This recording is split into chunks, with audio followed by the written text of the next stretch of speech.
Nih Mas, mantan suami aku yang miskin yang pernah aku ceritain ke kamu itu. Oh ini ya sayang yang pernah kau ceritain itu. Iya Mas, cuma orang miskin kan. Untung aku udah cerai sama kamu. Kalau belum, pasti aku masih jadi miskin. Assalamualaikum warahmatullahi wabarakatuh.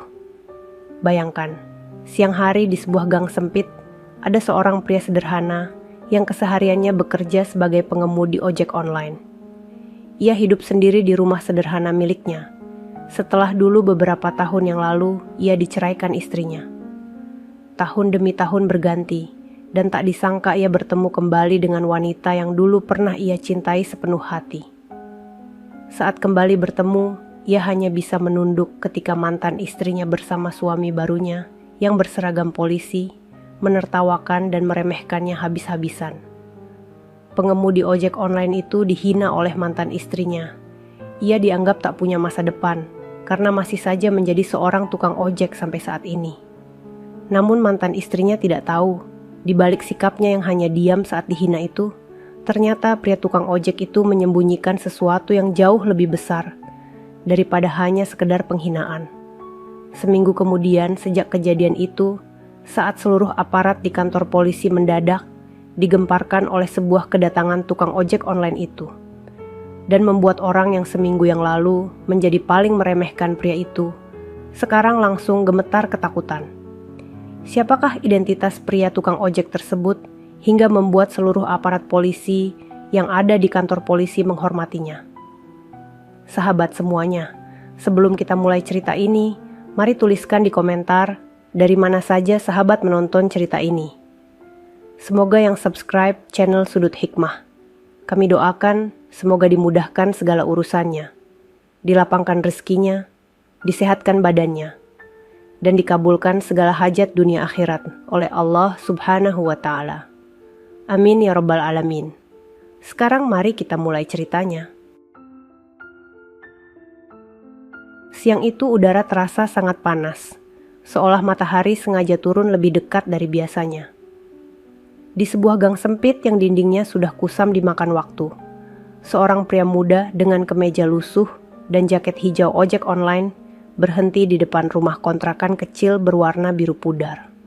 Itulah Raka, lelaki yang sejak pagi belum makan apapun, namun masih berusaha tersenyum pada setiap pelanggan yang ia antar. Motor tua yang ia kendarai mengeluarkan suara berat seperti hendak menyerah. Raka mematikan mesinnya perlahan, menatap helmnya yang sudah tergores di banyak sisi. Nafasnya naik turun, bukan karena lelah bekerja, tetapi karena ia tahu hari ini bisa saja menjadi hari terberat dalam hidupnya. Dari ujung gang, suara tawa seorang perempuan muda terdengar mendekat. Tawa yang dahulu pernah menjadi alasan Raka bekerja lebih keras, tetapi kini hanya menjadi pengingat betapa dalam luka yang pernah ia telan. Perempuan itu adalah Nadia, mantan istrinya.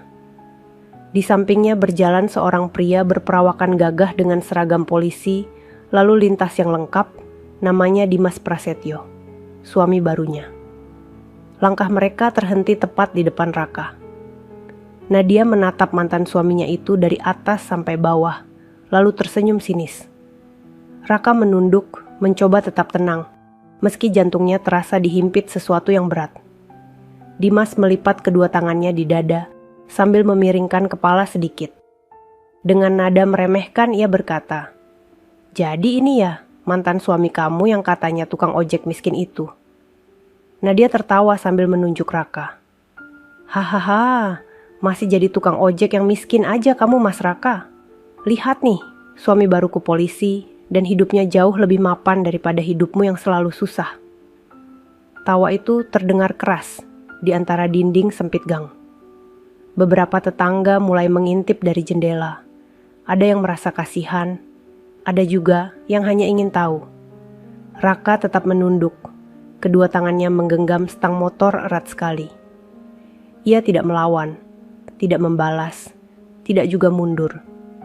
Senyum tipis muncul di sudut bibirnya, senyum yang tidak dipahami siapapun.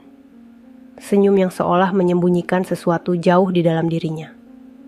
"Kasihan ya kamu, ujar Nadia sambil mengibas rambutnya. Kamu tuh gak akan pernah berubah. Tetap miskin, tetap lusuh, tetap jadi tukang ojek. Raka mengangkat wajahnya perlahan. Matanya terlihat lelah, tetapi bukan lelah karena hinaan itu. Ada semacam ketenangan aneh yang justru membuat Dimas sedikit bingung. Namun sebelum Dimas sempat bertanya apapun, Raka memasang helmnya, menyalakan motor tuanya yang bergetar hebat, dan pergi tanpa satu kata pun. Suara knalpotnya menjauh, sementara Nadia dan Dimas masih tertawa sambil bergandengan. Yang tidak mereka ketahui, di balik senyum tipis Raka yang seolah menerima nasib itu, ada sesuatu yang tidak pernah mereka bayangkan. Sesuatu yang diam-diam menunggu waktu untuk muncul. Udara di gang itu kembali tenang, tapi hati Raka justru mulai memanas. Sore itu langit tampak gelap, seolah hujan ingin turun namun ragu untuk melakukannya. Raka berhenti di pinggir jalan dekat sebuah warung kecil. Nafasnya terasa berat sejak kejadian siang tadi. Kata-kata Nadia masih menggema di kepalanya, tetapi bukan luka yang menguasai dadanya. Justru ada rasa getir yang sulit dijelaskan, semacam kesedihan bercampur kerelaan. Ia duduk di atas motor tuanya, memandangi jalanan yang mulai lengang. Suara angin menggerakkan ujung jaket Grab yang ia kenakan. Dari saku dalam, ia mengeluarkan sebuah foto kecil yang sudah usang. Foto ia dan Nadia saat awal menikah ketika hidup mereka masih sederhana. Waktu itu, tawa Nadia adalah tawa kebahagiaan, bukan cemoohan seperti hari ini. Raka menarik napas perlahan, lalu menyimpan kembali foto itu dalam saku. "Allah," bisiknya lirih. "Jadikan saya kuat." Seorang ibu warung yang sudah tua melirik Raka dari balik etalase gorengannya. Ia mendekat sambil membawa segelas teh hangat yang masih mengepul. "Minum dulu, Nak," ucapnya dengan suara lembut. "Kamu kelihatan capek sekali." Raka menatapnya dan tersenyum kecil. "Terima kasih, Bu, tapi saya belum bisa bayar sekarang." Ibu tua itu tertawa kecil. "Sudah, minum saja. Kamu sering bantu saya angkut galon kok." "Tidak apa-apa." Raka menerima gelas itu dengan kedua tangan. Kehangatan teh itu terasa seperti kehangatan yang terlupa. Sementara itu, dari kejauhan, sebuah mobil polisi berhenti tidak jauh dari warung. Dimas turun dengan langkah terburu-buru. Wajahnya terlihat kesal. Ia menghampiri warung dan langsung memesan minuman tanpa melihat siapa yang sedang duduk di pinggir. Namun ketika memutar badan, ia melihat Raka. Dimas tersenyum miring. Tukang ojek miskin, masih nongkrong di sini juga?" Raka tetap diam.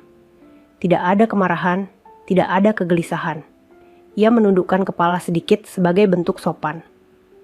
"Kalau kamu kerja lebih rajin, mungkin hidupmu gak sengsara begini," lanjut Dimas sambil tertawa kecil. Ibu warung tampak tidak suka dengan cara bicara Dimas, namun ia memilih diam. Raka meminum teh, hangatnya perlahan, seakan tidak ingin membalas apapun.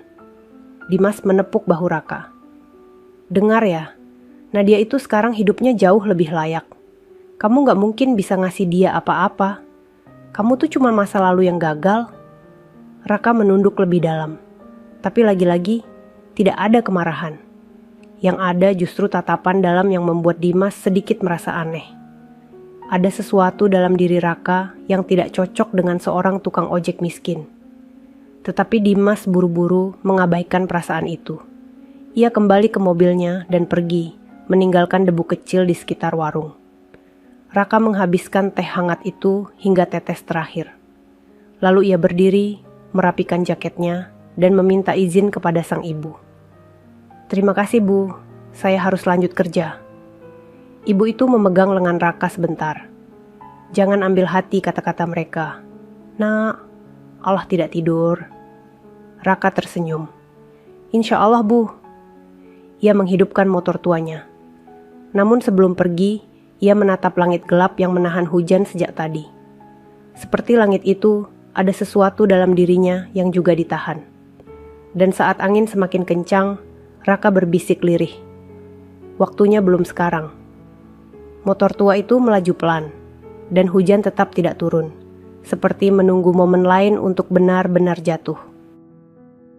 Malam itu angin bertiup cukup kencang, membuat dedaunan di sepanjang jalan bergoyang tanpa henti. Lampu jalan memantulkan bayangan panjang kendaraan yang sesekali melintas. Suasana terlihat tenang, padahal ada sesuatu yang sedang bergerak diam-diam di balik gelapnya malam. Di pos polisi kecil dekat perempatan, Dimas sedang duduk sambil memainkan ponselnya. Ia terlihat gelisah sejak sore, meski ia tidak mengerti apa yang membuat hatinya resah. Sesekali ia melirik ke arah pintu pos, berharap waktu cepat berlalu. Di sisi lain, Nadia berada di rumah, merapikan meja sambil tersenyum sendiri.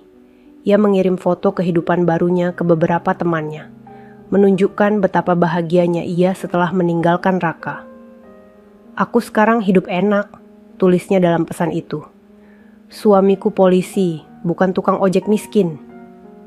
Ia tidak tahu, kebahagiaan yang ia banggakan itu sedang menuju sesuatu yang tidak pernah ia bayangkan.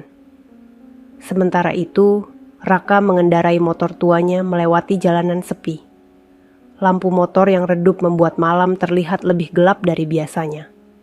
Angin dingin menerpa wajahnya, namun langkah motor itu tetap stabil.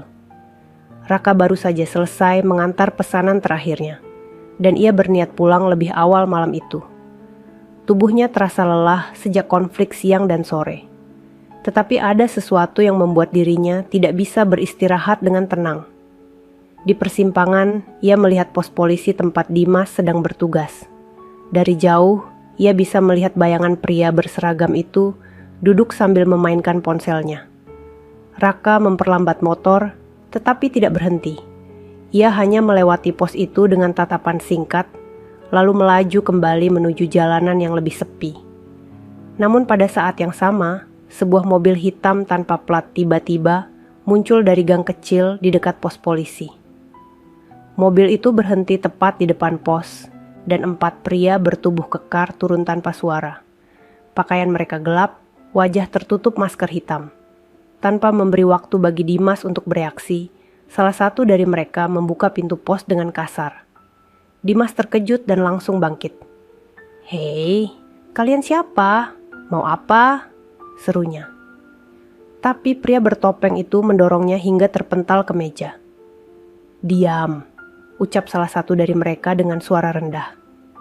Dimas mencoba meraih tongkatnya, namun 2 orang lainnya langsung menahannya.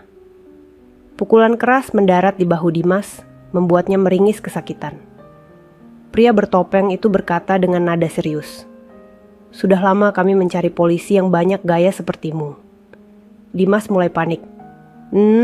Nanti dulu, kalian siapa? Mau apa?" Dari balik kaca pos, mobil hitam itu tampak menghalangi pandangan jalan. Hampir tidak ada yang melihat apa yang sedang terjadi. Dimas berusaha melawan, tapi ia tidak cukup kuat. Salah satu pria bertopeng menempelkan pisau ke mejanya. Dan pada saat itulah, suara motor terdengar di kejauhan. Suara yang sangat dikenali Dimas. Suara motor tua yang sering ia hina. Motor itu berhenti tidak jauh dari pos. Raka menatap situasi itu dengan mata yang tidak biasa. Tatapannya tajam, berbeda jauh dari tatapan seorang tukang ojek miskin. Pria bertopeng itu menoleh ke pintu pos, merasa terusik. Raka masih duduk di motor, lampu depan menyinari sebagian wajahnya. "Siapa dia?" gumam salah satu penyerang. Dimas menelan ludah, gemetar. Ia tahu itu Raka. Tapi ia sendiri tidak tahu kenapa Raka muncul di saat genting seperti ini. Raka turun dari motor dengan pelan, langkahnya tenang namun jelas berwibawa. Ia menatap para pria bertopeng itu satu persatu. Lalu akhirnya ia membuka suara. "Apa yang kalian lakukan di wilayah ini?" Nada suaranya membuat keempat pria bertopeng itu saling pandang. Dimas pun merasakan sesuatu yang aneh. Suara Raka malam itu bukan suara seorang tukang ojek yang ketakutan. Bukan suara orang yang terhina. Ada sesuatu yang jauh lebih dalam, lebih tegas, lebih menggetarkan. Seakan malam yang sedari tadi gelap, kini berhenti berhembus. Dan di momen itu, Dimas baru menyadari satu hal besar. Raka bukan orang biasa. Tapi ia belum tahu seberapa besar kebenaran itu. Belum malam ini. Kedatangan Raka membuat suasana di pos polisi kecil itu berubah secara drastis. 4 pria bertopeng yang sebelumnya bergerak garang, kini tampak ragu. Lampu motor tua Raka yang redup menyinari sebagian wajah para penyerang, membuat bayangan mereka tampak semakin tegang. Raka berdiri di depan pintu pos, tidak terburu-buru dan tidak pula menunjukkan ketakutan. Langkahnya pelan, tetapi setiap langkah terdengar jelas di lantai semen. Dimas masih terpojok di dalam pos, wajahnya memarah dan napasnya bergetar. Salah satu pria bertopeng mendesis. "Kamu siapa? Jangan ikut campur." Raka tidak langsung menjawab. Ia menatap pisau yang masih menempel di meja dekat leher Dimas. Tatapannya datar, namun ada sesuatu di balik kedataran itu yang membuat para penyerang tanpa sadar mundur setengah langkah.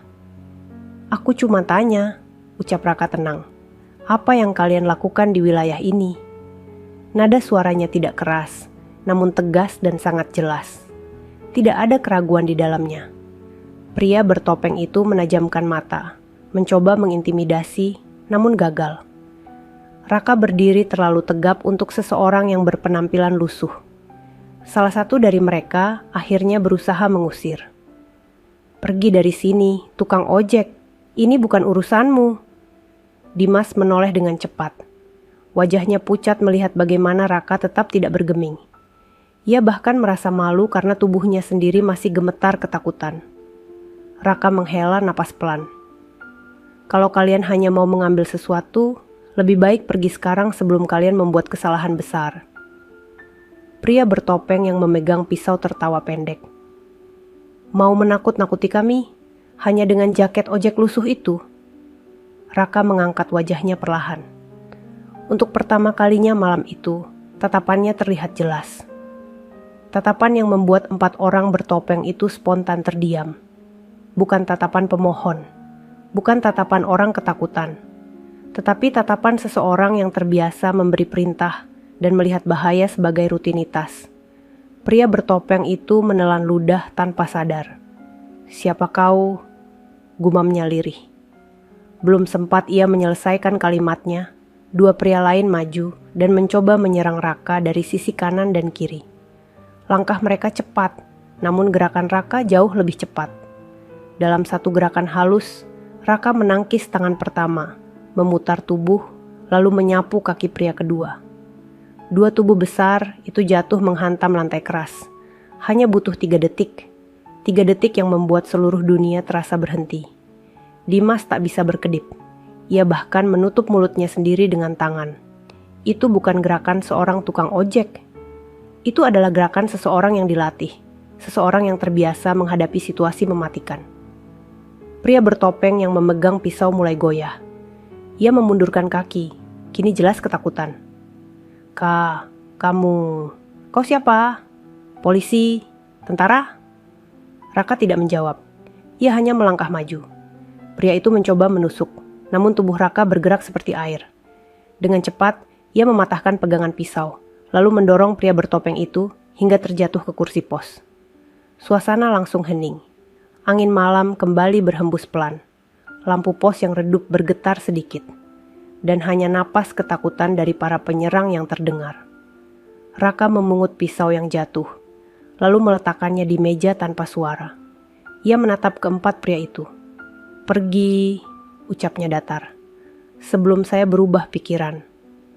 Tanpa menunggu perintah kedua, mereka bangkit terburu-buru dan berlari menuju mobil hitam mereka. Mesin meraung keras, lalu mobil itu menghilang di tikungan dengan kecepatan tinggi. Dimas masih terpaku, tidak mampu bergerak, tidak percaya dengan apa yang baru saja dilihat. Raka menatapnya beberapa detik. Tidak ada amarah di mata itu. Tidak ada kebanggaan, yang ada hanya ketenangan yang tidak bisa dipahami. "Tidak apa-apa," ujar Raka pelan. "Kamu aman." Dimas tidak bisa membalas. Tidak ada kata-kata dalam dirinya yang cukup besar untuk menjelaskan apa yang ia rasakan. Raka keluar dari pos, menutupi tubuhnya lagi dengan jaket grab lusuh itu. seolah apa yang terjadi barusan hanyalah hal sepele yang tidak penting. Ia menyalakan motor tuanya. Mesinnya bergetar, namun kali ini terasa seperti suara yang berbeda. Sebelum pergi, Raka menatap pos polisi sekali lagi. Tatapan yang membuat Dimas merasa kecil. Motor itu kemudian melaju pelan menembus gelapnya malam, meninggalkan pos polisi yang kini dipenuhi keheningan yang berat. Dan untuk pertama kalinya sejak mengenal Raka, Dimas merasakan sesuatu yang tidak pernah ia bayangkan sebelumnya. Takut dan kagum dalam waktu yang bersamaan. Pagi itu matahari baru naik setengah lingkaran ketika suara burung gereja terdengar dari ujung gang. Embun masih menempel di daun pepaya yang tumbuh di pekarangan kecil dekat kontrakan. Gang itu tampak lebih ramai dari biasanya. Beberapa ibu-ibu menyapu halaman, anak-anak kecil berlari sambil membawa roti, dan aroma gorengan hangat mengisi udara. Namun suasana hangat itu tidak mampu menenangkan hati Nadia. Sejak semalam ia merasa gelisah tanpa alasan. Tubuhnya mondar-mandir di ruang tamu, terkadang memandangi ponselnya yang tidak berdering, terkadang menghela napas panjang. Di dapur kecil, Nadia berceloteh sendirian. Dimas belum pulang juga, biasanya jam segini sudah ada di rumah. Ia mencoba menelepon, tetapi panggilan itu hanya berdering lama tanpa diangkat. Sementara itu, di sisi lain kota, Dimas sedang duduk diam di sudut pos polisi. Matanya tampak merah karena kurang tidur. Ia tidak berhenti memikirkan kejadian tadi malam. Tangannya masih sedikit bergetar, tiap mengingat bagaimana 4 orang bertopeng tumbang begitu cepat oleh Raka. Mustahil, gumamnya lirih. Mustahil orang itu cuma tukang ojek. Ia menggenggam kepalanya. Gerakannya, cara berbicara, tatapannya, itu bukan orang sembarangan. Dimas berjalan mondar-mandir di dalam pos. Hatinya penuh tanda tanya sekaligus rasa malu yang luar biasa. Bagaimana mungkin ia selama ini meremehkan orang yang ternyata jauh lebih kuat darinya? Sementara itu, Raka sudah bangun sejak subuh. Ia duduk di depan kontrakan, membersihkan motornya yang penuh lumpur. Tangannya bergerak pelan, seolah tahu bahwa motor tua itu bukan sekadar kendaraan, melainkan teman setia yang sudah menemaninya bertahun-tahun. Di sampingnya ada sebuah termos kecil berisi kopi hitam. Ia minum perlahan sambil memandangi jalan. Tatapannya tenang, namun ada sebuah guratan lelah di wajahnya. Seorang anak kecil berlari lewat dan menyapa. "Mas Raka mau narik lagi?" Raka tersenyum. "Iya, sebentar lagi." Anak itu melihat motor tuanya dan mengelus bagian depannya. "Motornya kuat banget ya, Mas." Raka menepuk kepala anak itu. "Kalau dirawat, apapun bisa kuat." Anak kecil itu tertawa lalu pergi. Raka kembali menatap motornya. Kemudian tatapannya berubah menjadi lebih dalam. Seakan ada sesuatu yang tidak ingin ia pikirkan, tetapi sulit untuk dihindari sejak kejadian tadi malam. Ia tahu, keberadaannya di tempat itu tidak boleh ketahuan. Identitas aslinya bukan untuk publik, apalagi untuk mantan istrinya atau suami barunya. Namun kejadian semalam memaksanya keluar dari bayang-bayang, dan itu bisa menjadi masalah. Menjelang siang, Nadia akhirnya memutuskan untuk pergi ke pos polisi untuk mencari Dimas. Dengan langkah tergesa, ia tiba di sana dan menemukan suaminya sedang duduk menunduk. "Mas, kamu kenapa? Dari tadi aku telepon tidak diangkat." Dimas mengangkat wajahnya. Ada guratan kelelahan, ketakutan, dan kebingungan sekaligus. "Nat, kamu ingat Raka?" Nadia langsung mendengus. "Mantan suamiku yang tukang ojek miskin itu?" "Ya jelas ingat. Kenapa memang?" Dimas tidak langsung menjawab. Ia berdiri perlahan, mencoba menyusun kata-kata. Tetapi kalimat yang keluar justru membuat Nadia terkejut. "Nat, aku rasa dia bukan tukang ojek biasa." Nadia mengerutkan kening. "Loh, kamu kenapa sih? Jangan bercanda." "Aku serius." Dimas menatap langit-langit pos. "Kemarin malam, aku lihat sendiri sesuatu yang tidak masuk akal." Nadia tertawa pendek. Astagfirullah mas, jangan lebay. Raka itu udah jelas tidak punya apa-apa. Masa kamu takut sama dia sih? Dimas memegang bahu Nadia dengan kedua tangan. Tatapannya bukan tatapan suami yang sedang bercanda. Nad, kamu belum lihat siapa dia sebenarnya? Nadia menggeleng keras. Tidak mungkin orang miskin seperti dia punya sesuatu untuk disembunyikan. Dimas menghela napas. Ya, 1 minggu ke depan kamu akan tahu sendiri. Reaksi itu membuat Nadia terdiam. Untuk pertama kalinya sejak bercerai, ia merasakan sesuatu yang aneh. Semacam kekhawatiran yang belum pernah ia rasakan tentang Raka. Sementara itu, jauh dari mereka, Raka menatap jalan panjang di depannya, bersiap memulai pekerjaannya lagi. Ia tidak tahu bahwa dalam beberapa hari, hidup 3 orang itu akan berubah selamanya. Dan semuanya dimulai dari sebuah rahasia yang selama ini ia sembunyikan rapat-rapat.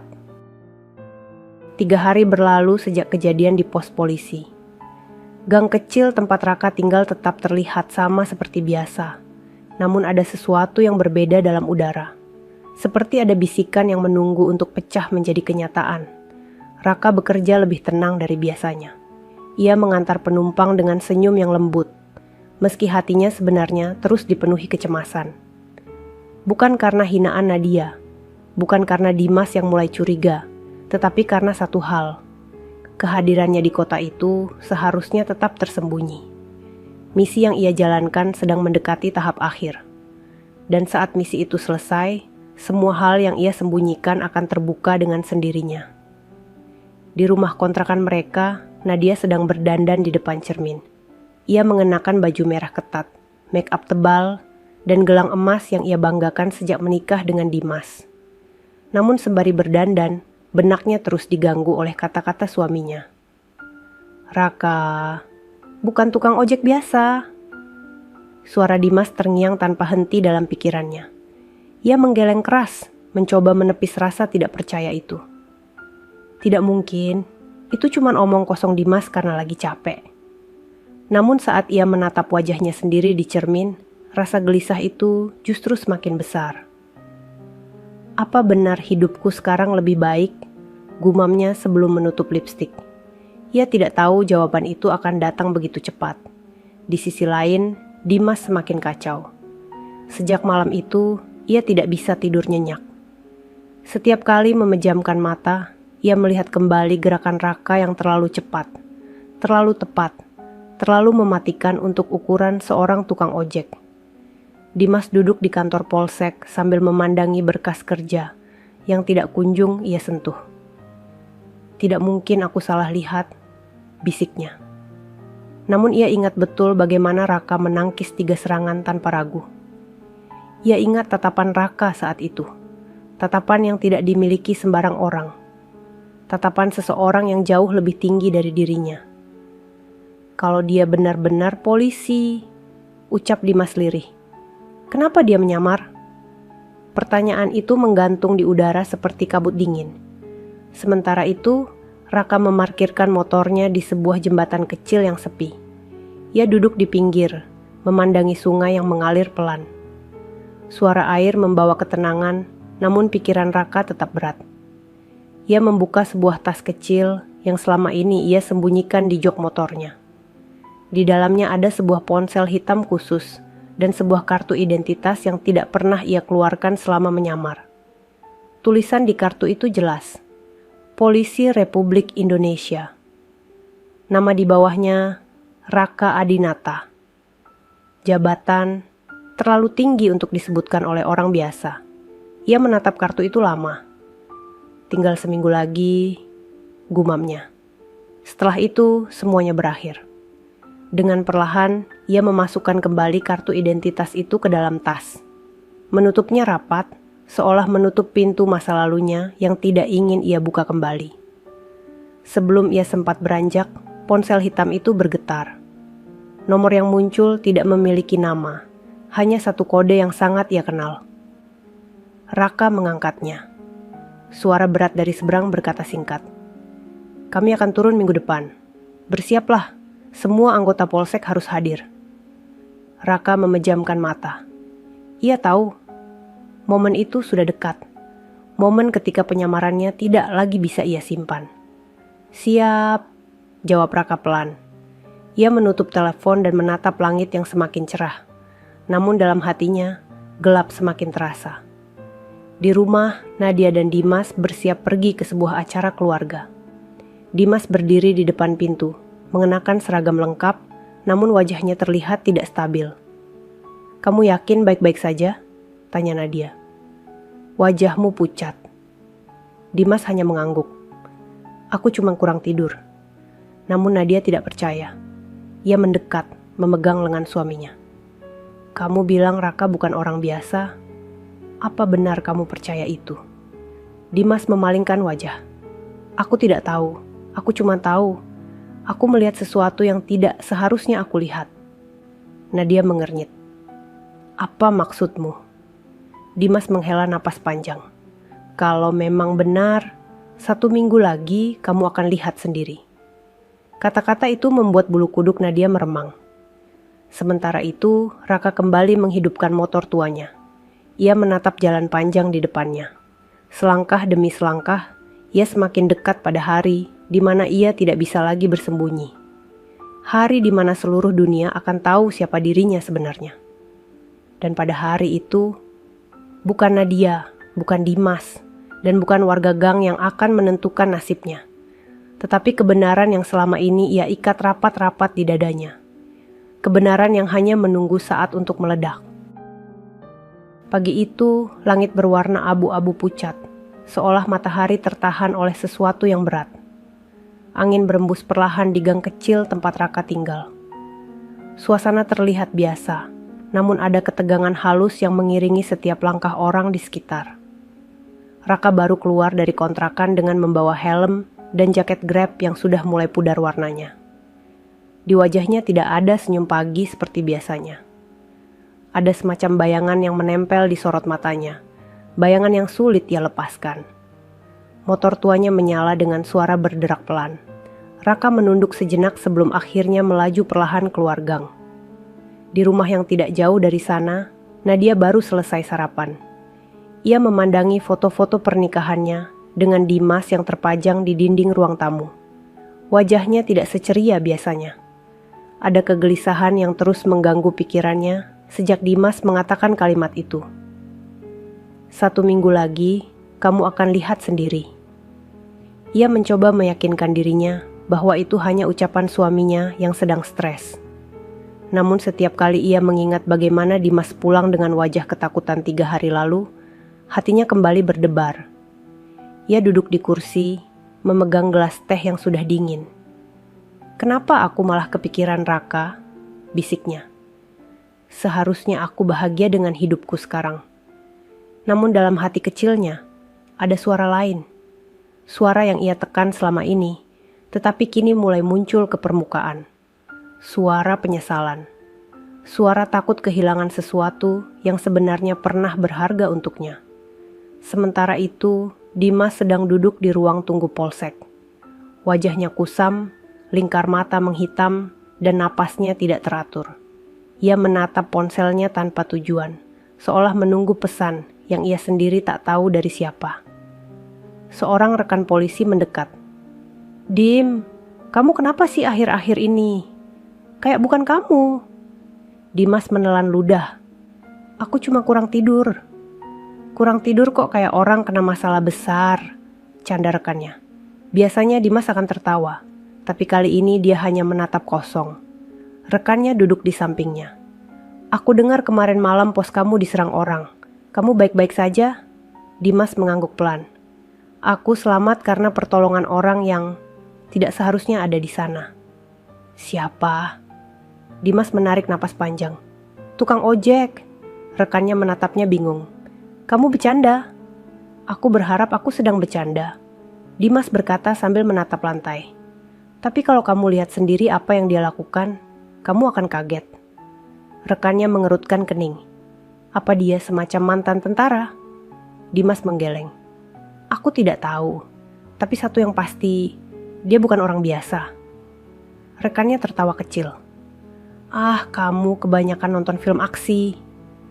Dimas tidak menjawab. Karena apa yang ia lihat bukan film. Itu nyata. Dan itu menakutkan. Di sisi lain kota, Raka berhenti di lampu merah dekat pasar tradisional. Ia menatap kaca spion. Bukan untuk melihat kendaraan di belakang, tetapi untuk melihat wajahnya sendiri. Wajah itu terlihat lebih tua dari umurnya. Ada luka-luka kecil yang pernah ia dapatkan dari berbagai tugas.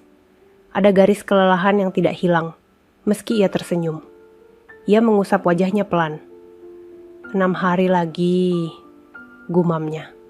Mudah-mudahan semuanya berjalan lancar. Lampu berubah hijau. Raka melaju lagi. Namun tiba-tiba seseorang berteriak dari arah trotoar. Mas Raka. Raka menoleh. Ternyata itu ibu warung tempat ia kemarin minum teh.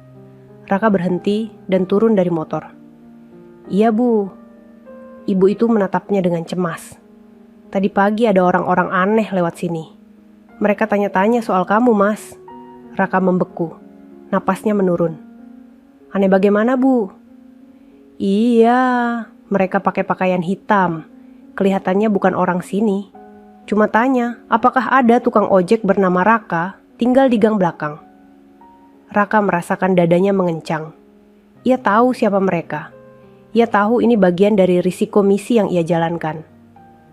Terima kasih bu, katanya pelan. Tolong jangan bicara ke siapa-siapa kalau saya tinggal di sini. Ibu itu mengangguk pelan. Tentu mas, kamu anak baik. Saya cuma takut kamu kenapa-kenapa.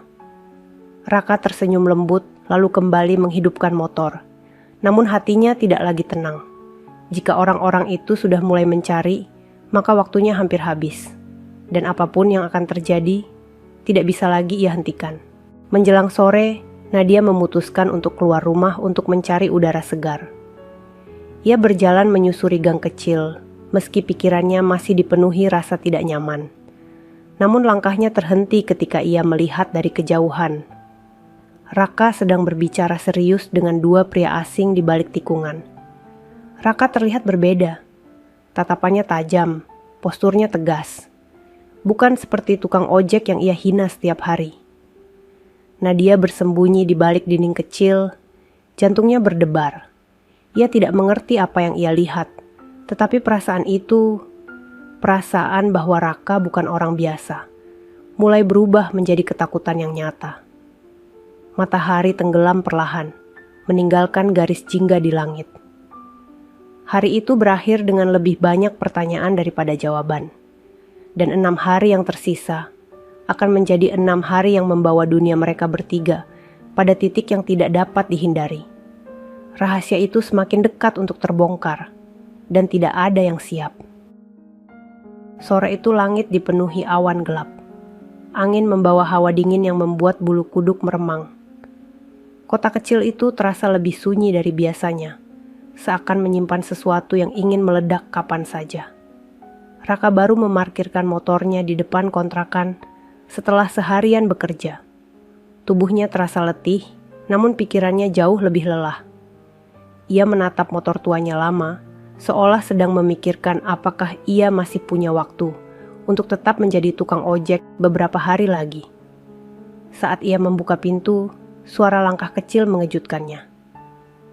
Mas Raka, ternyata itu anak kecil yang sering menyapanya di gang. Wajahnya tampak cemas. Ada orang cari Mas Raka lagi, katanya pelan. Mereka nunggu di ujung gang, tapi tadi aku lihat mereka pergi ke arah pasar. Raka mengangguk, mengelus kepala anak itu. Sini, jangan keluar sore-sore ya. Anak itu mengangguk dan berlari pulang. Raka menutup pintu kontrakan. Ia berdiri di tengah ruangan sempit itu, menahan napas sambil memejamkan mata. Waktunya semakin sedikit, gumamnya pelan. Ia membuka tas kecilnya dan mengambil ponsel hitam khusus. Layar ponsel itu memancarkan cahaya redup, menampilkan pesan yang baru masuk. Kami bergerak dalam 5 hari, pastikan lokasi aman. Raka menggenggam ponsel itu erat. Ia tahu, saat hari itu tiba, ia tidak bisa lagi menyamar sebagai siapapun. Di rumah lain yang tidak jauh dari sana, Nadia duduk bersimpuh di lantai ruang tamu. Pikirannya kacau, wajahnya pucat, jantungnya berdebar setiap kali mengingat apa yang ia lihat kemarin. Raka berbicara dengan dua pria asing. Raka yang selama ini ia hina. Raka yang dianggapnya hanya tukang ojek miskin. Namun tatapan itu, cara berdiri, cara ia menyikapi orang lain, semua berbeda. Semua tidak cocok dengan bayangan seorang pria miskin. Nadia memegang kepalanya, bingung. Allah, apa yang sedang terjadi? Bisiknya. Ia memutuskan untuk menceritakan itu pada Dimas. Ketika Dimas pulang sore itu, Nadia langsung berdiri di pintu. Mas, aku mau cerita. Dimas melepas sepatu dengan wajah lesu. Apa? Aku lihat Raka kemarin dengan dua orang asing. Dimas berhenti. Wajahnya langsung berubah. Apa maksudmu orang asing? Orang-orang yang bukan dari sini. Mereka bicara serius dan Raka terlihat berbeda. Dimas menelan ludah keras. Ia mendekat, duduk, lalu mengusap wajahnya dengan kedua tangan. Nad, aku tidak tahu apa yang kamu lihat, tapi aku yakin Raka itu memang bukan orang biasa. Nadia menggigit bibirnya. Mas, aku takut. Dimas menghela napas panjang. Seharusnya kamu memang takut dari dulu, karena kamu tidak benar-benar mengenal dia. Nadia terdiam. Kalimat itu seperti tamparan. Sebuah ingatan muncul di kepalanya. Tentang hari-hari ketika Raka masih menjadi suaminya. Betapa sabarnya dia. Betapa sering ia melindungi Nadia dari hal kecil dan besar. Mas, Raka gak pernah kasar sama aku, ujar Nadia pelan. Tapi aku malah ninggalin dia karena aku pikir hidupku bakal lebih baik. Dimas menatap istrinya datar. Nad, kalau benar Raka punya identitas lain, kamu harus siap dengan apapun yang bakal terjadi. Nadia menggigil. Sementara itu, di sebuah kafe tua dekat stadion kota, dua pria asing yang kemarin bertemu dengan Raka sedang duduk membicarakan sesuatu. Dia masih merahasiakan jabatannya, tanya pria pertama. Iya, jawab pria kedua. Dia tetap pakai identitas tukang ojek, tapi semua data sudah lengkap. Operasi tinggal nunggu hari. Pria pertama menghela napas.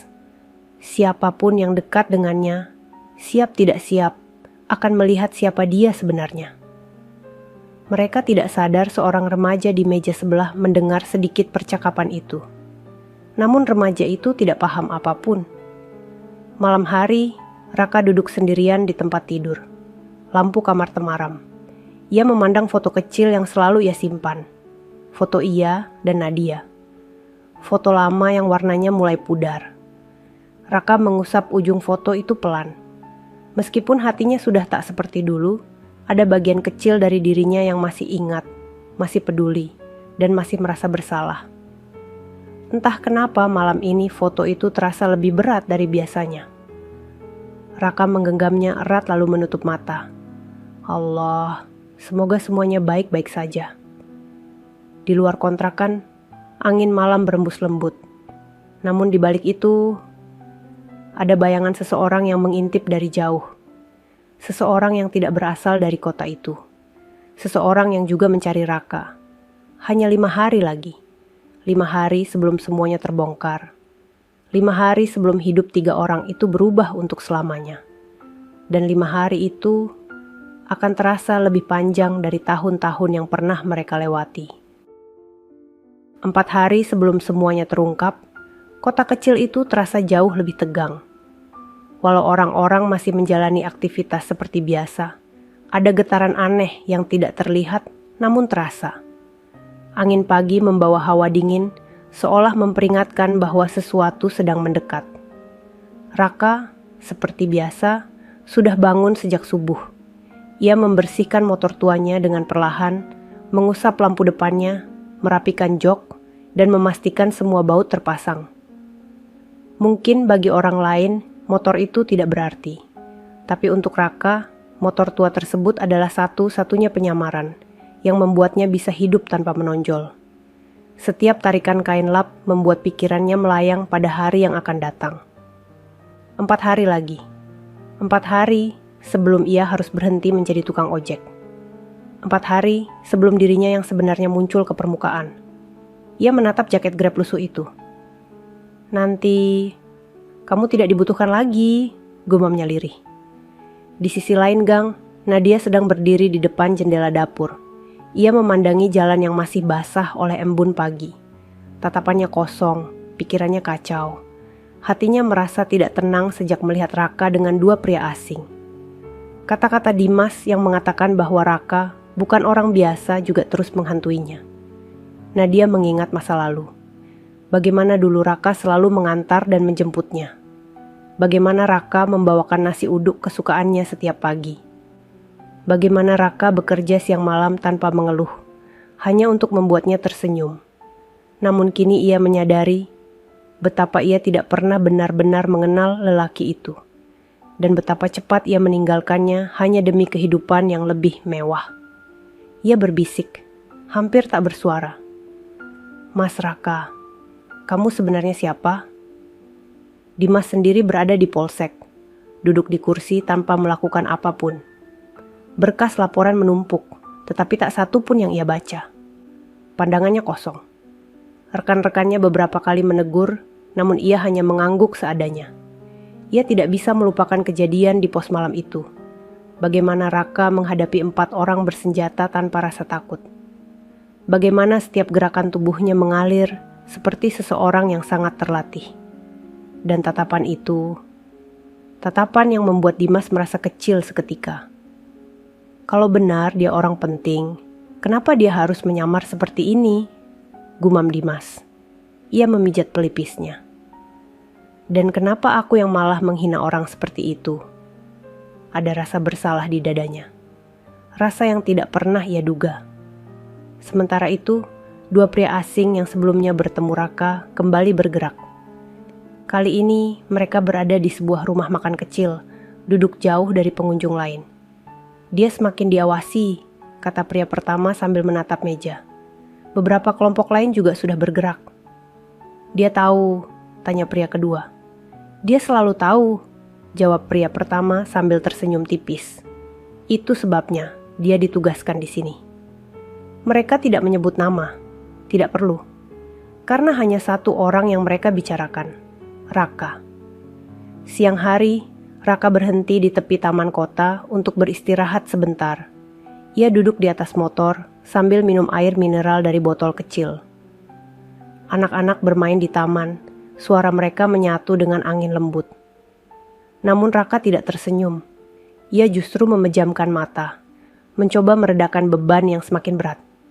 Tiba-tiba suara langkah terdengar mendekat. "Mas Raka." Raka membuka mata. Nadia berdiri di depannya dengan wajah pucat dan gelisah. Raka berdiri sopan.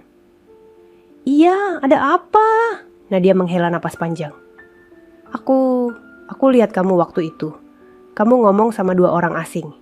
Kenapa, Mas? Kamu sebenarnya siapa?" Raka menatap Nadia lama sekali. Tidak marah, tidak terkejut, hanya lelah. "Nat, aku cuma tukang ojek," jawabnya pelan. "Tapi kamu bohong," seru Nadia. "Sesuatu tentang kamu itu beda. Mas, tolong jawab." Raka menunduk, memegang stang motor. "Nat, ada hal yang tidak bisa aku jelaskan sekarang." "Kenapa?" Nadia semakin mendekat. "Mas takut aku kasih tahu, Dimas." Raka menggeleng. "Aku tidak takut siapapun, Nat." Jawaban itu membuat Nadia terdiam. Suara itu, tatapan itu bukan suara atau tatapan seorang tukang ojek miskin. Nadia memegang dadanya sendiri, merasakan denyutan yang tak beraturan. "Mas, aku takut terjadi sesuatu sama kamu." Raka tersenyum kecil, senyum yang membuat Nadia justru ingin menangis. "Terima kasih, Nat. Tapi aku baik-baik saja." Nadia menatapnya dalam. Namun sebelum ia sempat bertanya lagi, Raka sudah mengenakan helmnya. "Jaga diri," ucap Raka pelan. Ia menyalakan motor tuanya dan pergi, meninggalkan Nadia yang terpaku di tengah taman. Di belakangnya, mata Nadia mulai berkaca-kaca. Ia merasa kehilangan sesuatu, padahal ia sendiri yang melepaskan lelaki itu. Malam hari, Raka masuk ke kontrakan dan duduk di lantai. Lampu kamar temaram.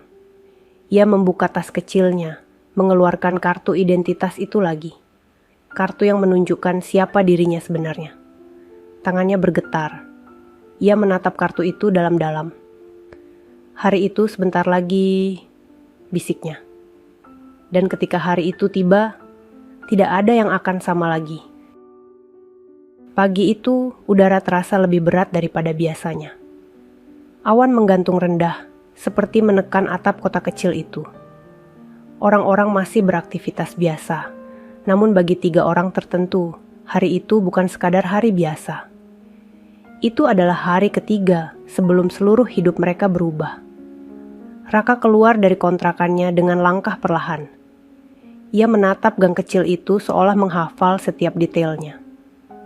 Setiap batu, setiap dinding, setiap daun yang jatuh. Seolah ia tahu, waktunya tinggal sedikit. Ia mengambil jaket Grab, namun sebelum mengenakannya, ia menatap kain lusuh itu lama sekali. 3 hari lagi, gumamnya. Setelah itu, kamu tinggal kenangan. Ia memasukkan jaket itu ke tubuhnya dan menyalakan motor tua yang langsung bergetar berat. Meski begitu, suara itu sudah menjadi bagian dari dirinya bertahun-tahun. Saat ia melaju perlahan keluar gang, seorang ibu tua yang pernah memberinya teh melambai. "Mas Raka, hati-hati ya." Raka tersenyum. Hanya senyum kecil, tetapi hangat. Ia melanjutkan perjalanan, namun hatinya tidak tenang. Sepanjang jalan ia memikirkan satu hal. Bagaimana reaksi orang-orang, terutama Nadia dan Dimas, ketika kebenaran terungkap. Di rumah, Nadia menatap ponselnya dengan gelisah. Semalam ia tidak bisa tidur. Bayangan Raka tidak mau hilang dari benaknya. Raka yang ia tinggalkan, Raka yang ia hina, Raka yang ternyata bukan orang biasa. Ia duduk di sofa, memegang gelas kosong yang tidak pernah ia isi. Dalam hati, ia bertanya-tanya. "Mas, kamu sebenarnya siapa?" Ia menggigit bibirnya. Terbayang tatapan Raka di taman kemarin. Tatapan itu bukan tatapan lelaki yang kalah. Tatapan itu tatapan seseorang yang selama ini menyembunyikan dunia lain dalam dirinya. Nadia memeluk lututnya, menundukkan kepala. Kenapa aku malah takut kehilangan dia lagi? Ia tidak sadar bahwa air matanya mulai menetes. Sementara itu, di polsek, Dimas memandangi papan data operasi. Namun pikirannya sama sekali tidak fokus. Rekannya, Andri, menepuk bahu Dimas. "Dim, kamu itu kenapa sih? Kayak orang habis lihat setan." Dimas tertawa hambar. "Andri, kamu percaya kalau di kota kecil ini ada orang dengan kemampuan lebih dari kita?" Andri mengernyit. "Maksudnya dukun?" "Bukan," jawab Dimas cepat. "Lebih seperti orang dari atas." Andri mencondongkan tubuh. "Dari atas itu, maksudmu pusat?" Dimas menahan napas.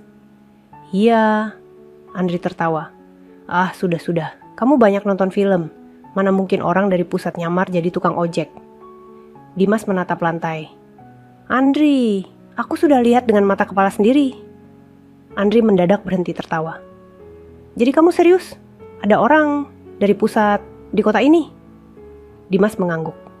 Dan di saat itu, Andri sadar sesuatu. "Dim, jangan bilang orang itu." Dimas menatapnya dengan wajah pucat. "Anda sudah menebaknya." Andri mundur setengah langkah. "Tukang ojek itu." Dimas tidak menjawab, tetapi diamnya lebih menegaskan daripada kata-kata. Andri menutup mulutnya. "Ya Allah, kamu yakin tidak salah lihat?" Dimas menggeleng. Gerakannya, tatapannya, cara dia menghadapi 4 penyerang. "Aku tidak mungkin salah." Lalu ia menambahkan dengan suara yang nyaris bergetar. "Dan aku yakin, 3 hari lagi, seluruh polsek akan tahu siapa bos mereka yang sebenarnya." Andri duduk, memegang kepalanya. "Dim, kamu siapkan mental. Itu akan jadi hari besar." Di sisi lain kota, Raka berhenti di sebuah bukit kecil yang jarang dikunjungi orang. Dari sana, ia bisa melihat seluruh kota kecil itu. Rumah-rumah yang rapat, jalanan sempit, dan polsek kecil yang terlihat seperti kota kecil dari kejauhan. Ia duduk di atas motor, menatap kota yang selama ini ia lindungi dalam diam. 3 hari lagi, bisiknya. Hari di mana semuanya selesai. Angin berembus lembut, membuat ujung jaketnya berkibar. "Alah, kuatkan saya," ucapnya lirih. Matanya memanas untuk pertama kalinya. Bukan karena takut, bukan pula karena marah, tetapi karena ia tahu meninggalkan kehidupan sederhana yang diam-diam ia cintai bukan hal mudah. Ia menatap jalan menurun yang panjang di depannya. Pikirannya kembali pada Nadia, pada senyum wanita itu, pada luka yang pernah ia telan saat ditinggalkan. Namun anehnya, ia tidak membenci Nadia. Yang ia sesalkan hanyalah bahwa ia tidak pernah bisa jujur. Letter suara angin menjadi teman satu-satunya di bukit itu. Hingga akhirnya Raka menyalakan motor. Ia melaju turun bukit pelan-pelan. Namun hatinya melaju jauh lebih cepat menuju hari ketika ia tidak bisa lagi menyamar. Di kejauhan, 2 orang asing yang mengawasi Raka dari balik pohon saling bertukar pandang. "Sudah waktunya," kata salah satu dari mereka. Yang lain mengangguk. "Bersiap. 3 hari lagi, semua anggota harus hadir, termasuk polsek kecil itu." Mereka pergi diam-diam, menghilang di balik pepohonan. 3 hari yang tersisa akan menjadi 3 hari paling panjang dalam hidup mereka semua. Hari-hari penuh bayangan, yang menunggu untuk berubah menjadi terang. Dan saat terang itu muncul, tidak ada satupun yang akan sama lagi. 2 hari sebelum semuanya terungkap, kota kecil itu mulai dipenuhi bisik-bisik. Orang-orang melihat sesuatu yang aneh, meski mereka tidak tahu bahwa hal itu berkaitan dengan satu orang yang selama ini hanya mereka anggap sebagai tukang ojek online. Pagi itu matahari muncul malu-malu di balik awan. Angin dingin menyentuh kulit, membuat suasana terasa lebih muram daripada biasanya. Raka keluar dari kontrakan dengan langkah pelan. Hari ini ia tidak bekerja sejak pagi. Ada sesuatu di dadanya yang terasa berat, seolah dunia sedang menggantungkan keputusan besar tepat di atas kepalanya. Ia menatap jaket Grab lusuhnya, kemudian menggenggamnya lebih erat. 2 hari lagi, semuanya selesai, bisiknya. Ia berjalan menuju motor tua, namun sebelum ia sempat menyalakannya, suara panggilan terdengar dari belakang. "Mas Raka!" Raka menoleh. Nadia datang dengan langkah terburu-buru, wajahnya tampak cemas dan bingung pada saat yang sama. "Nad," Raka mengangkat sedikit helm di tangannya. "Ada apa?" Nadia berdiri di dekatnya, napasnya masih terengah. "Mas, bisa bicara sebentar? Tolong, aku butuh penjelasan." Raka memalingkan wajah. "Nad, apalagi yang mau kamu dengar? Aku cuma tukang ojek." Nadia menggigit bibir. Kalimat itu terdengar terlalu hambar, terlalu palsu. Ia mendekat sedikit. "Mas, kenapa kamu terus sembunyi? Kenapa kamu bilang kamu cuma tukang ojek? Padahal aku lihat kamu kemarin dengan jelas. Cara kamu berdiri, cara kamu menghadapi orang, itu bukan cara orang biasa." Raka diam, tapi diamnya seperti dinding besar. "Mas," suara Nadia pelan, hampir seperti bisikan. "Apa aku benar-benar hidup dengan seseorang yang tidak aku kenal?" Raka menunduk. Sorot matanya melembut, namun ada dinding tebal di balik kelembutan itu. "Nad, semua sudah beda. Kamu sekarang istri orang lain." Nadia menggigit bibir kuat-kuat, berusaha menahan gemetar. "Tapi itu tidak mengubah kenyataan bahwa aku takut terjadi sesuatu sama kamu." Raka menghela napas pelan. "Nad, Mas Raka, tolong, aku mohon." Nadia meneteskan air mata. "Katakan aku salah. Katakan aku cuma salah lihat. Katakan kamu tidak punya rahasia besar." Raka menutup matanya. Beberapa detik terasa sangat panjang. Akhirnya ia membuka mata lagi dan berkata sangat pelan, "Aku tidak bisa, Nad." Rata Nadia seketika pecah. Air matanya jatuh tanpa bisa ia kontrol. "Berarti benar. ucapnya sambil menutup mulut dengan tangan. Mas, kamu bukan tukang ojek biasa. Raka menoleh, menatap Nadia sebentar. Nat, apapun yang kamu bayangkan, simpan sendiri. Besok atau lusa, semua akan terjawab. Nadia terisak, lalu sebelum ia sempat menahan dirinya, ia berkata lirih. Andai saja aku tidak meninggalkan kamu dulu, mungkin aku yang berada di sisimu sekarang. Kata-kata itu membuat dada Raka bergetar. Namun ia tidak membalas. Ia hanya menunduk, memutar kunci motor, dan pergi. Nadia berdiri terpaku di tengah gang, tubuhnya gemetar. Ia baru sadar, rasa penyesalan itu jauh lebih besar daripada yang ia kira. Di polsek, Dimas memegang berkas laporan, tapi pikirannya tidak berada di sana. Rekannya, Andri, duduk di sampingnya dengan wajah penuh cemas. Dim, kamu yakin besok bakal ada tamu besar dari pusat? Dimas mengangguk pelan. Ya, mereka kirim pesan ke polsek. Semua anggota harus berkumpul. Tidak boleh ada yang absen. Andri menelan ludah. Dan kamu yakin orang yang mereka cari itu? Dimas menatapnya dengan mata merah. Raka, ya. Andri memegangi kepalanya. Dim, kalau itu benar, kita sudah habis. Dimas menghela napas panjang. Tidak, justru kita akan tahu siapa sebenarnya yang selama ini kita hina. Andri memandang sahabatnya itu dengan mata yang membesar. Dim, kalau kamu yang paling banyak menghina dia, kamu siap? Dimas tidak menjawab. Ia hanya menatap keluar jendela, melihat langit yang semakin gelap. Dalam hatinya, ada ketakutan yang tidak bisa ia sebutkan. Ketakutan yang tidak pernah ia rasakan bahkan saat menghadapi kriminal paling berbahaya. Ketakutan menghadapi kebenaran. Sementara itu, Raka berhenti di sebuah tempat sepi dekat sungai. Ia duduk di atas motornya, menatap pantulan dirinya di air. Air itu memantulkan lelaki dengan wajah letih, mata tajam, dan tubuh yang membawa beban besar. Tidak ada yang melihatnya sebagai sosok penting. Tidak ada yang tahu apa yang ia lakukan demi menjaga banyak orang. Ia menatap rambutnya yang sedikit berantakan tertiup angin. 2 hari lagi, ucapnya lirih. Tidak bisa mundur. Dari kejauhan, 2 pria asing yang selama beberapa hari terakhir mengawasinya memperhatikan dari balik mobil hitam. Dia terlihat berbeda hari ini, ujar pria pertama. Wajar, jawab pria kedua. Identitasnya akan terbuka. Semua penyamarannya akan berakhir. Pria pertama menatap kota kecil itu. Aku penasaran.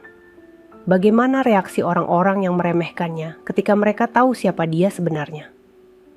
Pria kedua tersenyum kecil. Itu akan menjadi hari yang panjang bagi mereka. Sore itu langit kembali gelap.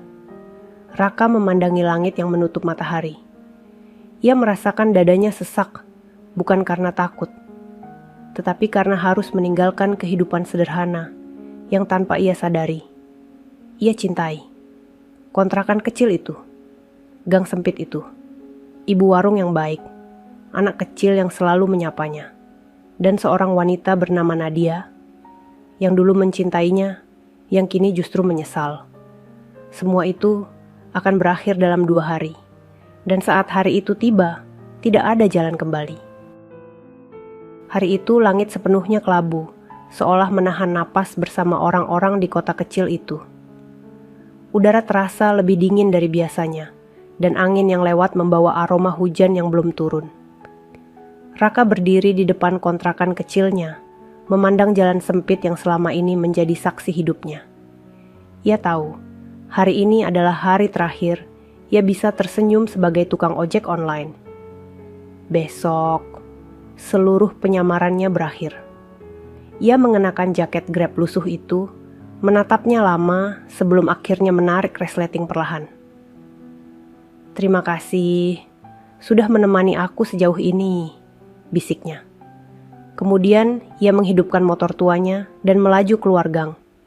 Di rumah, Nadia duduk diam di sofa sambil memandangi pintu depan.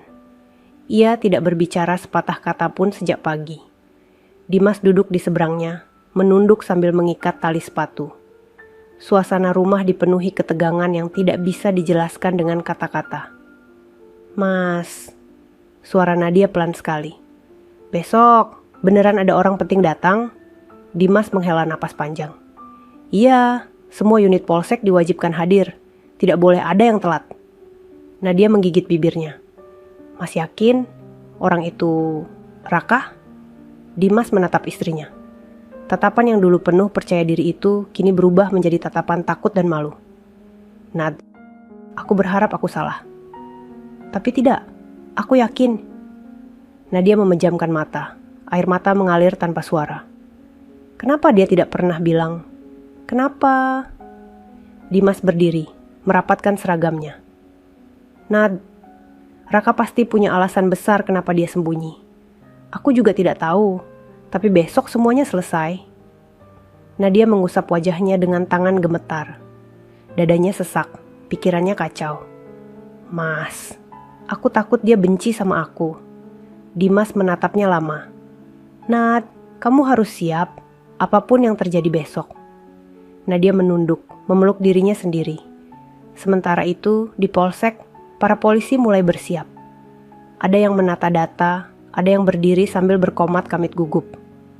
Informasi tentang kedatangan sosok penting dari pusat mulai menyebar, meski mereka tidak tahu siapa yang akan datang. Andri mendekat ke Dimas. "Semua sudah siap?"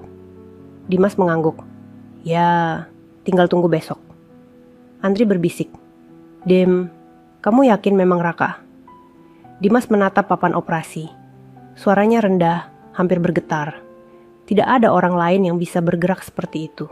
Tidak ada tukang ojek yang bisa tumbangkan 4 penyerang bertopeng dalam hitungan detik.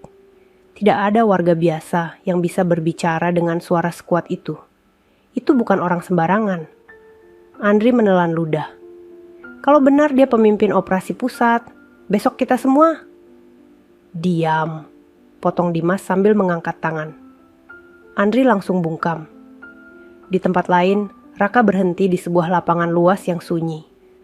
Lapangan itu berada di sisi kota, jauh dari keramaian.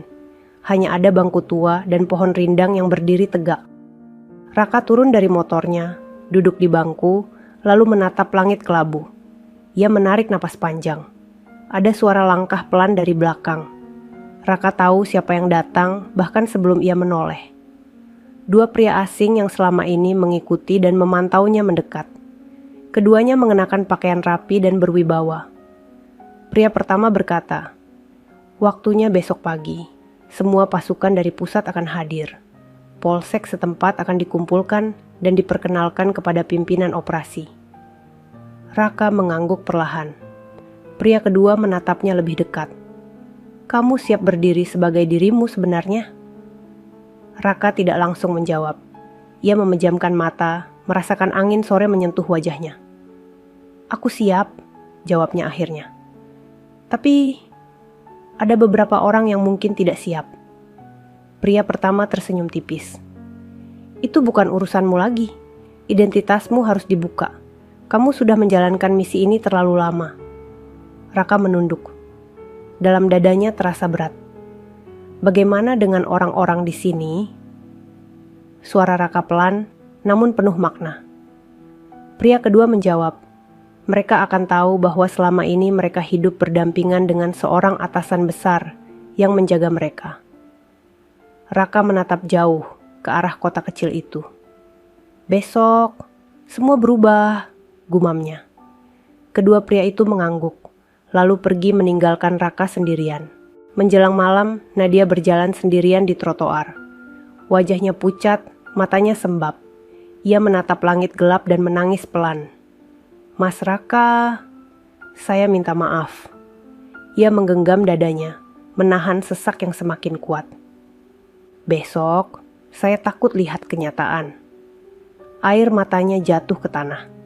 Di tempat lain, Dimas berdiri di depan cermin sambil menata seragamnya. Namun tangannya gemetar. Ia menatap dirinya sendiri dan berbisik, "Besok, aku akan berhadapan langsung dengan orang yang pernah aku hina." Dan ternyata dia bos. Ia menutup wajah dengan kedua tangan. "Ya Allah, kuatkan aku." Di kontrakan kecilnya, Raka duduk di lantai sambil memegang kartu identitasnya. Ia menatap foto dirinya yang memakai seragam lengkap. Wajah tegas, nama jelas, jabatan tinggi. Ia menarik napas panjang dan menutup mata. Besok, lampu kamar bergoyang pelan tertiup angin. Hening memenuhi ruangan. Tidak ada jalan kembali. Besok semua mata akan tertuju padanya. Besok dunia akan berubah. Besok, rahasia Raka akan terbuka sempurna. Pagi itu, matahari belum sepenuhnya muncul, namun halaman polsek sudah dipenuhi oleh seluruh anggota. Mereka berdiri berbaris rapi, seragam disetrika, sepatu disemir mengilap, namun wajah-wajah mereka justru terlihat gugup. Aroma tanah basah setelah hujan malam membuat suasana terasa lebih dingin. Seolah seluruh kota sedang menahan napas bersama para polisi yang berdiri dalam ketegangan itu. Dimas berdiri di barisan depan. Wajahnya pucat, napasnya berat. Di hatinya ada getaran yang tidak bisa ia hentikan. Andri berdiri di sampingnya sambil berbisik. Dim, ini benar-benar serem. Aku deg-degan banget. Dimas tidak menjawab. Ia hanya menatap lurus ke depan, mencoba bertahan agar kakinya tidak gemetar. Para warga mulai berdatangan melihat dari kejauhan. Mereka penasaran ada apa dengan polsek kecil itu, sehingga semua anggota harus berkumpul pagi sekali. Namun di antara kerumunan, ada sosok yang berdiri paling depan, Nadia. Ia memegang dadanya yang berdegup kencang, matanya menatap gerbang polsek tanpa berkedip. Dalam hatinya hanya ada satu nama, Raka.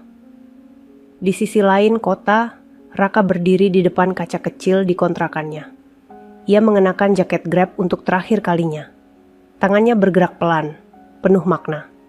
Bekas-bekas kehidupan sederhana tercetak pada jaket itu, membuatnya menutup mata sebentar.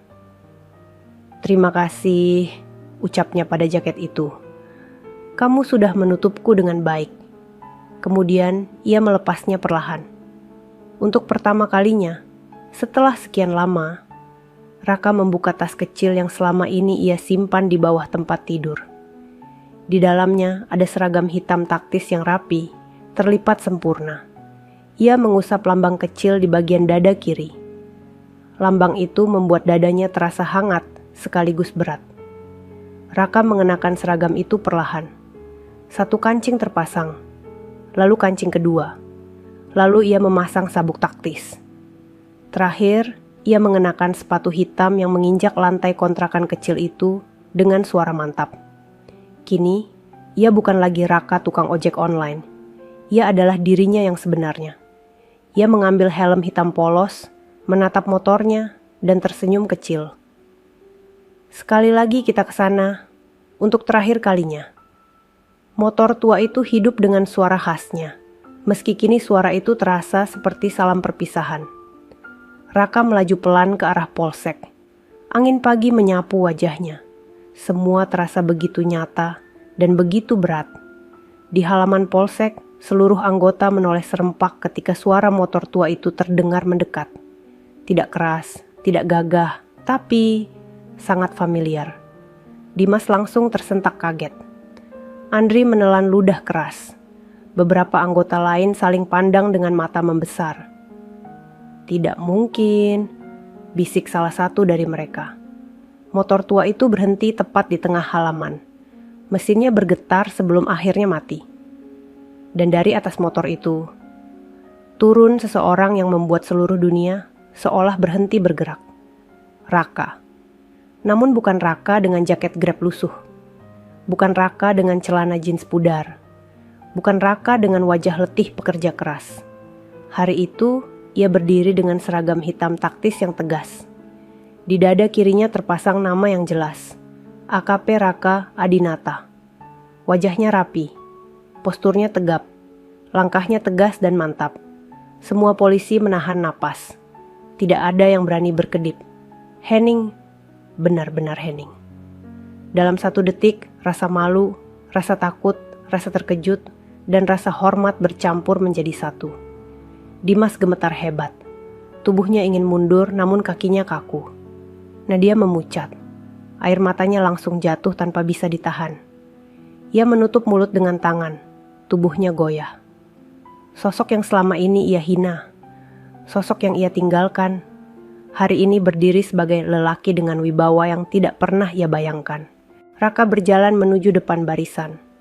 Tidak terburu-buru, tidak sombong.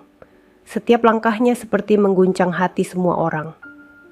Ketika ia berhenti tepat di depan Dimas, seluruh halaman polsek mematung. Raka berdiri tegap. Dimas tidak berani mengangkat wajah. Wajahnya tertunduk, kedua tangannya menggenggam, celananya erat-erat, tubuhnya bergetar. Dan pada saat itu, wakil tim pusat turun dari mobil hitam di belakang Raka. Ia menatap seluruh anggota polsek dan berkata keras, "Semua anggota, siap." Satu barisan berseru, "Siap." Wakil itu menunjuk Raka. "Mulai hari ini, kalian tidak lagi dipimpin oleh Kapolsek lama. Pemimpin operasi tertinggi sudah hadir." Warga di luar pagar menahan napas. Wakil itu mengangkat tangan dan berkata lantang, "Sambutan untuk atasan kalian, AKP Raka Adinata." Semua polisi di halaman terkejut. Mata mereka membesar.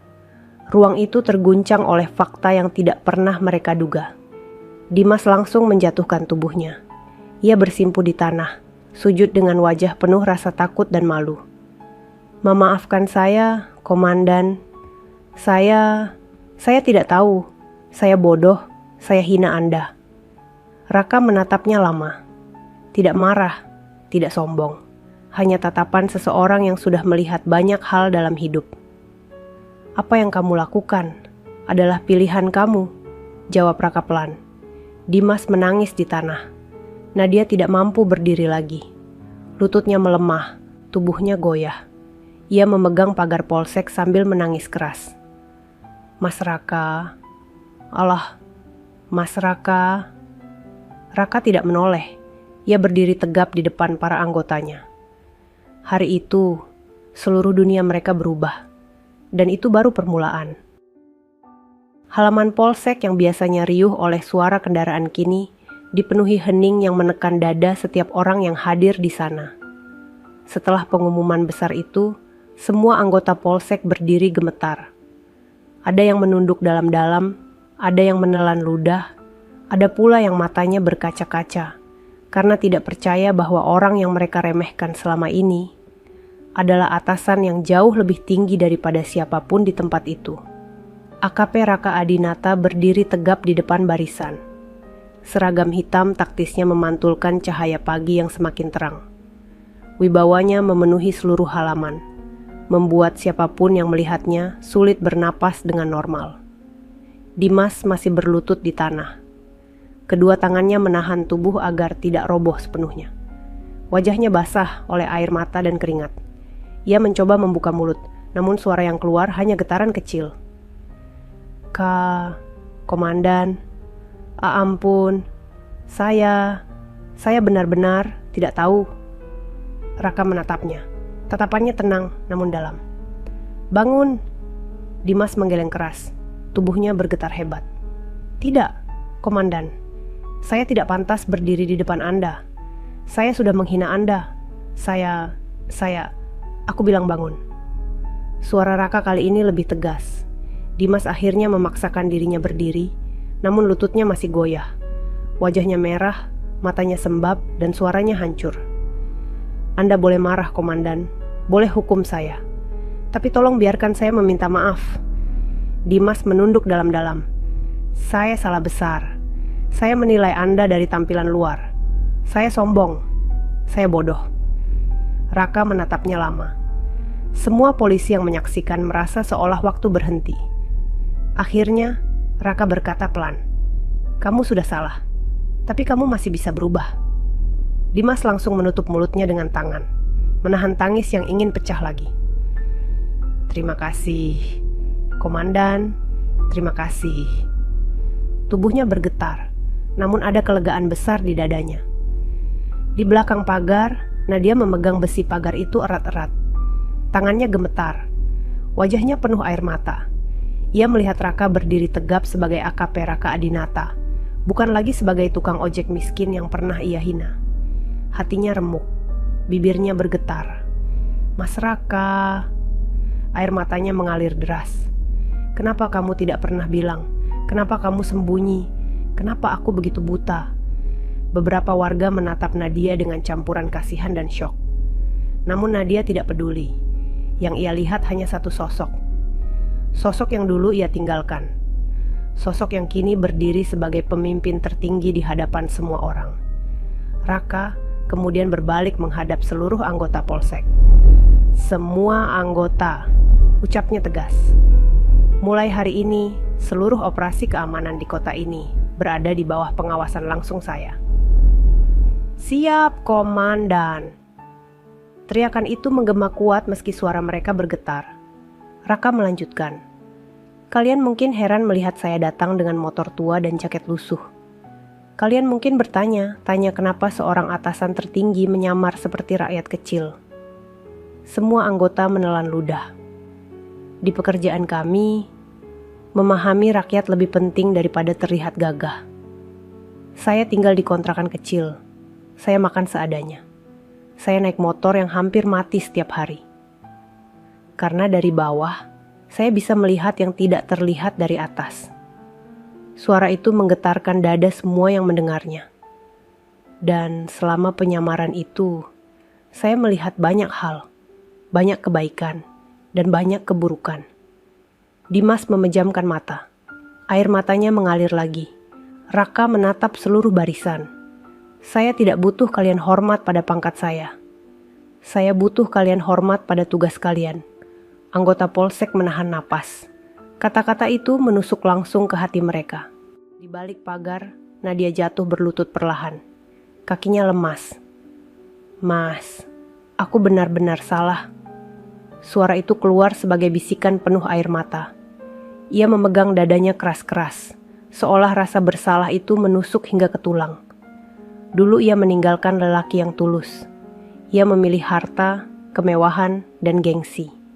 Ia menghina lelaki yang selama ini bekerja keras untuk membahagiakannya. Dan kini, lelaki yang ia hina itu berdiri di depan banyak orang sebagai sosok yang dihormati, disegani, dan ditinggikan. Hatinya seperti remuk menjadi serpihan kecil. Sementara itu, Raka melanjutkan pengarahan. "Besok pagi kita mulai operasi besar. Semua anggota harus siap."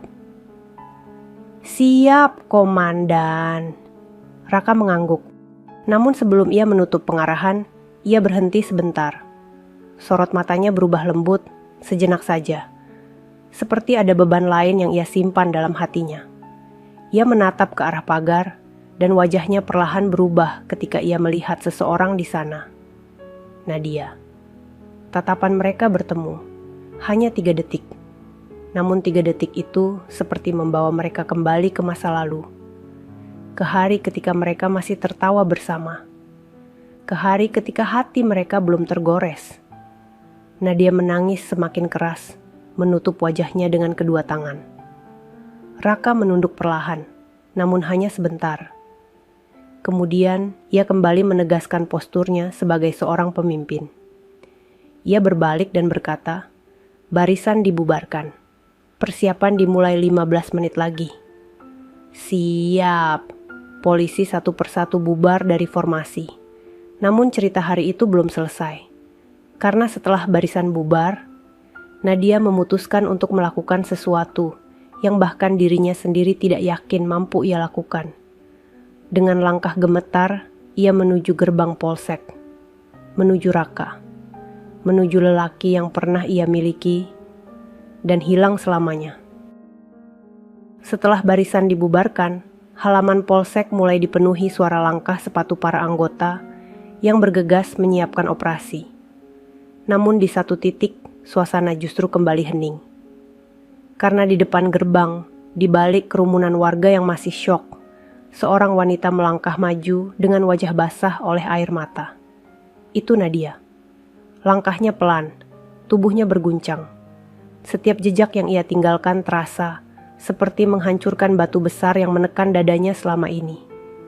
Warga membuka jalan, beberapa berbisik, Beberapa hanya menggeleng, karena tidak percaya naluri wanita itu baru muncul setelah semuanya terlambat. Nadia berhenti tepat di depan gerbang. Tangannya gemetar, namun tatapannya memaksa dirinya untuk tetap melihat pria yang kini berdiri sebagai pemimpin operasi tertinggi. "Mas," suaranya hampir tidak terdengar. "Mas, Raka." Raka sedang berbicara dengan dua pria dari pusat ketika ia mendengar suara itu. Ia menoleh perlahan. Di sana berdiri wanita yang dulu pernah ia cintai lebih dari apapun. Wanita yang ia jaga, ia lindungi, ia bahagiakan semampunya. Wanita yang meninggalkannya tanpa penjelasan demi lelaki berseragam dan hidup lebih mewah. Nadia menggigit bibirnya, menangis lagi. "Mas, aku mau bicara, tolong." Raka memandangnya.